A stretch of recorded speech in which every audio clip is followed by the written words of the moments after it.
it's all gonna be good. Don't worry about nothing, don't worry about nothing, nothing now. It's all gonna be good. So breathe like you know you should.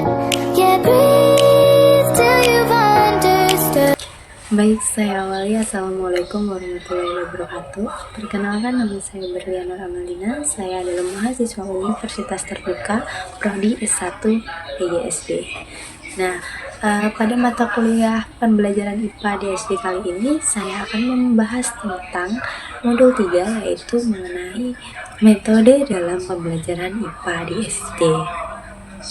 Dalam KB 3 kali ini terdapat dua pembahasan, yaitu mengenai KB 1 dan KB 2. Pada KB 1 tentang metode dalam pembelajaran IPA di SD, di situ membahas mengenai pengertian, kemudian membahas tentang jenis metode dalam pembelajaran IPA di SD. Nah, pada KB kedua, yaitu penggunaan metode pembelajaran di SD, di situ membahas materi yang pertama tentang memilih metode belajar untuk pembelajaran IPA, yang kedua yaitu contoh penerapan metode dalam pembelajaran IPA kelas 1 sampai kelas 6, yang ketiga yaitu metode belajar dalam pembelajaran IPA kelas 2, selanjutnya ada kelas 3, kelas 4, kelas 5, dan kelas 6. Langsung saja kita bahas tentang KB 1 tadi, tentang metode dalam pembelajaran IPA di SD. Yang pertama yaitu tentang pengertian metode. Nah, di sini metode dapat diartikan sebagai cara, desain, gaya, jalan, pola, prosedur, tata cara, teknik, trik, dan lain-lain. Nah, metode adalah cara atau prosedur yang ditempuh untuk mencapai tujuan tertentu. Nah, jadi kalau misalkan kita menggunakan metode dalam pembelajaran, yaitu artinya kita menggunakan sebuah cara untuk membantu proses pembelajaran yang akan kita laksanakan. Selanjutnya, kita pada materi yang selanjutnya yaitu tentang jenis metode dalam pembelajaran IPA. Nah, jenis metode dalam pembelajaran IPA kali ini dibahas pada modul, yaitu ada metode penugasan, yang kedua metode diskusi, yang ketiga ada metode tanya jawab, yang keempat ada metode latihan, selanjutnya ada metode ceramah, metode simulasi, metode proyek, metode studi lapangan, metode demonstrasi, dan metode eksperimen. Nah, sekarang kita bahas untuk metode yang pertama, yaitu metode penugasan. Nah, pada metode penugasan ini kita tidak semata-mata memberikan tugas secara langsung, namun kita harus tahu pedoman tugas yang harus dikerjakan siswa. Jadi siswa itu harus tahu apa yang diharapkan dari tugas itu. Nah, kemudian siswa juga diberitahu tujuan-tujuan yang harus mereka capai. Nah, penugasan yang baik ini bersifat menantang dan bersifat lentur sesuai minat bakat siswa. Jadi nanti siswa akan membuat laporan, kemudian guru memiliki tolak ukur penilaian, dan cara mengevaluasi ini perlu disampaikan agar siswa melaksanakan tugas dengan baik dan meningkatkan hasrat belajarnya. Selanjutnya kita bahas tentang metode diskusi. Nah, di dalam metode diskusi, semua siswa bebas berpendapat, jadi bersifat demokratif. Nah, metode diskusi merupakan cara berpikir efektif untuk mengajukan permasalahan, mempertinggi peran serta siswa secara perorangan, mendorong rasa persatuan dan mengembangkan rasa sosial, mengembangkan kepemimpinan dan menghayati kepemimpinan. Murid yang berperan sebagai pemimpin diskusi harus disegani oleh temannya, dan tujuannya adalah menjaga agar peserta tidak berbuat bicara atau berebut berbicara. Pembicaraannya tidak dikuasai oleh murid yang suka berbicara. Nah, mengembalikan pembicaraan peserta yang menyimpang pada pokok permasalahan yang benar, mendorong peserta pemalu dan pendiam, kemudian dapat memberi jalan keluar bila pembicara mengalami hambatan. Jadi itulah metode diskusi yang digunakan pada proses pembelajaran IPA. Nah, sekarang kita masuk pada metode pembelajaran yang ketiga, yaitu metode tanya jawab. Nah, pada metode tanya jawab itu kita dapat mengetahui pemahaman dan pengetahuan siswa terhadap sesuatu. Kemudian kita dapat merangsang siswa berpikir kritis untuk memperoleh umpan balik. Kemudian untuk mengetahui daya tangkap siswa terhadap materi yang baru diberikan. Dan selanjutnya, tanya jawab itu dapat menimbulkan perhatian siswa pada pelajaran. Nah, jadi jika kita ingin memunculkan perhatian siswa kembali pada pembelajaran, kita bisa menggunakan metode tanya jawab. Nah, selanjutnya metode latihan. Nah, pada metode latihan ini, guru menjelaskan tujuan latihan tersebut.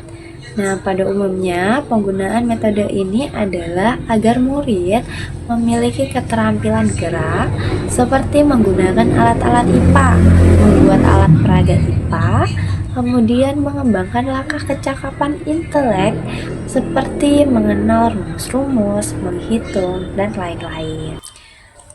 Selanjutnya yaitu ada metode ceramah. Nah, metode ceramah ini adalah metode yang paling tradisional.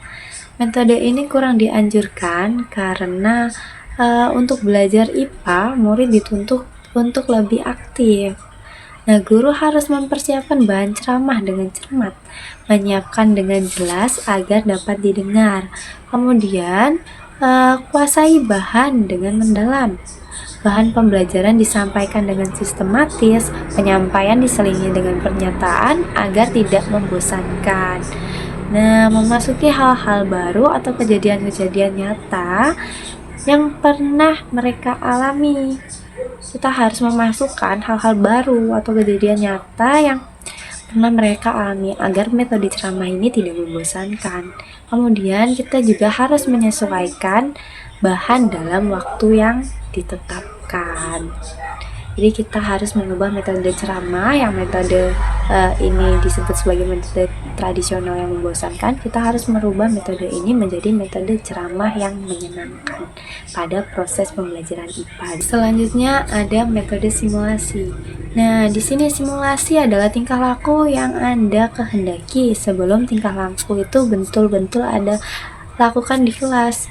Simulasi itu bisa juga Anda terapkan kepada siswa Anda yang Anda suruh seolah-olah berperan sebagai guru IPA yang menerangkan satu percobaan. Dalam simulasi IPA, siswa dapat berperan sebagai menemukan pemasangan alat, mengukur, menimbang, mengamati, mencatat hasil, dan menyampaikan kesimpulan secara lisan. Kemudian peran sebagai matahari, tumbuhan, herbivora, dan sebagainya. Jadi anak-anak kita minta untuk mensimulasikan misalnya sebagai matahari, sebagai tumbuhan, dan sebagainya. Yang selanjutnya kita bahas mengenai metode proyek. Pada tingkat SD, metode ini agak sulit diterapkan karena proyek merupakan metode penugasan yang memerlukan pemikiran dan tindakan yang membangun diri murid. Nah, proyek itu membutuhkan perencanaan yang lebih rinci, yang dalam pelaksanaannya siswa perlu peran aktif guru dalam membantu dan membimbing, sehingga proyek itu berhasil. Nah, setelah proyek itu dikerjakan, guru perlu memberi penghargaan dan tambahan nilai pada siswa. Dan proyeknya memerlukan dipamerkan di kelas dan di sekolah atau di depan umum. Jadi metode ini lebih sulit dari metode yang lain. Kemudian selanjutnya metode studi lapangan. Nah, metode ini merupakan pengalaman langsung, melihat objek sebenarnya dan memperoleh dari tangan pertama. Saat menggunakan studi lapangan IPA, seluruh panca indera difungsikan. Jadi guru berperan sebagai pembimbing atau narasumber. Siswa itu dapat dikelompokkan lebih dulu, dirumuskan tujuannya dengan jelas, diberikan rambu-rambu tugas, pembagian tugas, dan peraturan waktunya. Selanjutnya, biarkan siswa mengamati, mengukur, menghitung, menganalisis, dan menarik kesimpulannya sendiri. Jadi pada metode studi lapangan itu siswa itu belajar secara langsung, mengamati secara langsung, melihat objek secara langsung dengan bimbingan guru. Selanjutnya ada metode demonstrasi. Nah, agar metode ini tidak gagal, sebaiknya guru latihan terlebih dahulu, melakukan latihan sendiri. Nah, kelemahan dari metode demonstrasi ini, metode ini setiap siswa tidak dapat ikut aktif bila waktu pelaksanaannya terbatas. Demonstrasi dilakukan dengan tergesa-gesa. Nah, yang terakhir itu ada metode eksperimen. Nah, metode ini nih yang sering digunakan pada pembelajaran IPA. Namun tidak harus dilakukan di laboratorium, tapi bisa juga di alam sekitar. Dahulu dengan pertanyaan, mulai dengan menjelaskan tujuan dan harapan yang diinginkan pada eksperimen itu, kemudian menyebutkan alat dan bahan, ukuran atau takaran yang diperlukan. Kemudian kita dapat menerangkan tahap-tahap kegiatannya. Kemudian selanjutnya apa saja yang perlu diamati.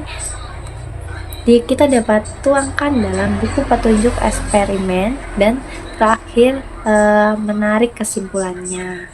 Jadi metode eksperimen ini adalah metode yang sering digunakan dalam proses pembelajaran IPA.